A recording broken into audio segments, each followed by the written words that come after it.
ঘৰৰ ছোৱালী ঘৰলৈ ঘূৰি অহাৰ দৰে হৈছে। মই নাজানো অসমৰ ৰাজনৈতিক প্ৰেক্ষাপটত কোনোবাই দল এৰি যায় আৰু দলৰ পৰা বিদায় দিয়া দিনাখন গামোচা পিন্ধাই মোক দিয়া হৈছিল। ৰাছিল দাই টুপি পিন্ধাই জাপি পিন্ধাই মোক সম্বৰ্ধনা জনাই দলৰ পৰা বিদায় দিছিল চাকৰি কৰিবলৈ। আৰু আজি চাকৰি এৰি যেতিয়া উভতি আহিছোঁ মোক কলেজৰ পৰা একেদৰে বিদায় দিয়া হৈছে সম্বৰ্ধনা জনাই।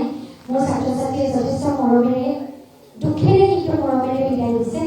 গতিকে আৰু তাৰ পাছত অসমৰ ৰাইজে মোক যিদৰে আঁকোৱালি লৈছে যোৱা দুটা দিনত অসমৰ সামাজিক মাধ্যম সংবাদ মাধ্যমক মোক যিদৰে আশীৰ্বাদ দিছে এয়া মোৰ বাবে আটাইতকৈ ডাঙৰ সম্পদ, মোৰ বাবে আটাইতকৈ ডাঙৰ সাহস।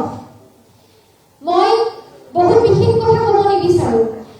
বিগত দিনবোৰত অসমৰ যোনটো ৰাজনৈতিক পৰিৱেশ সেই ৰাজনৈতিক পৰিৱেশবোৰ দেখি যথেষ্ট ভয় লাগি আহিছিল। আমাৰ ভৱিষ্যত প্ৰজন্মটো কোন দিশে যাব?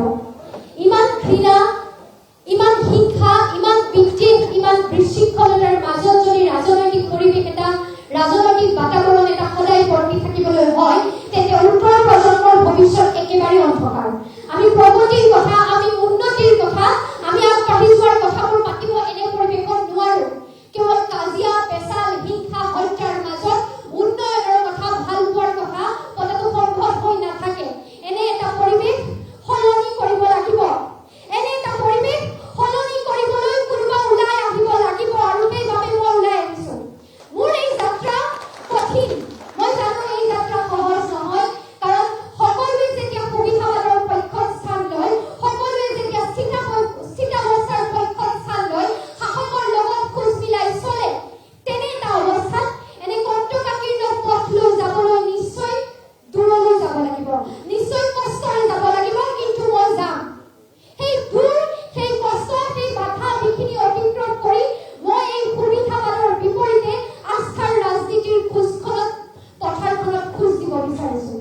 ঘৃণা, বিদ্বেষ, হিংসা, বিশৃংখলতাৰ ৰাজনৈতিক পৰিৱেশটোৰ বিপৰীতে মই আস্থাৰ ৰাজনীতি কৰিব বিচাৰিছোঁ, বিশ্বাসৰ ৰাজনীতি কৰিব বিচাৰিছোঁ। এই ঘৃণা বিদ্বেষৰ পৰিৱেশত মই প্ৰেম আৰু ভাল পোৱাৰ ৰাজনীতি কৰিব বিচাৰিছোঁ। মানুহে মানুহক ভাল পোৱাৰ ৰাজনীতি কৰিব খুজিছোঁ।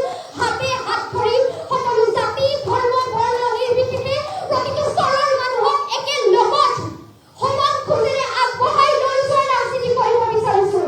মই অসমৰ ৰাজনৈতিক প্ৰেক্ষাপটটো এনে এটা অৱস্থালৈ যোৱাটো বিচাৰিছোঁ য'ত আমি সমস্যাৰ কথা কওঁ, সমস্যাৰ সমাধানৰ কথা কওঁ, য'ত উত্তৰ প্ৰজন্মই সুৰক্ষিত ভৱিষ্যত এটা কেনেদৰে পাব, য'ত শান্তি কেনেদৰে বৰ্তি থাকিব, য'ত আস্থা কেনেদৰে বৰ্তি থাকিব, বিশ্বাস কেনেদৰে বৰ্তি থাকিব, সেই কথাবোৰ আলোচনা হ'ব। য'ত শিক্ষাৰ কথা আলোচনা হ'ব, স্বাস্থ্যৰ কথা আলোচনা হ'ব, ইণ্ডাষ্ট্ৰিয়েলাইজেশ্যনৰ কথা আলোচনা হ'ব, ব্লিংকিট জমেটত কাম কৰা ল'ৰাজনৰ পৰা খেতি কৰা মানুহজন স্বাৱলম্বী হ'বলৈ চেষ্টা কৰি থকা প্ৰতিজনী ছোৱালী, প্ৰতিটো ল'ৰাৰ সমস্যাবোৰ, আমাৰ গৃহিণীসকলৰ সমস্যাবোৰ, শিক্ষিত প্ৰজন্মৰ নৱ প্ৰজন্মৰ সমস্যাবোৰ কিদৰে সমাধান হ'ব তাৰ কথা আলোচনা হ'ব।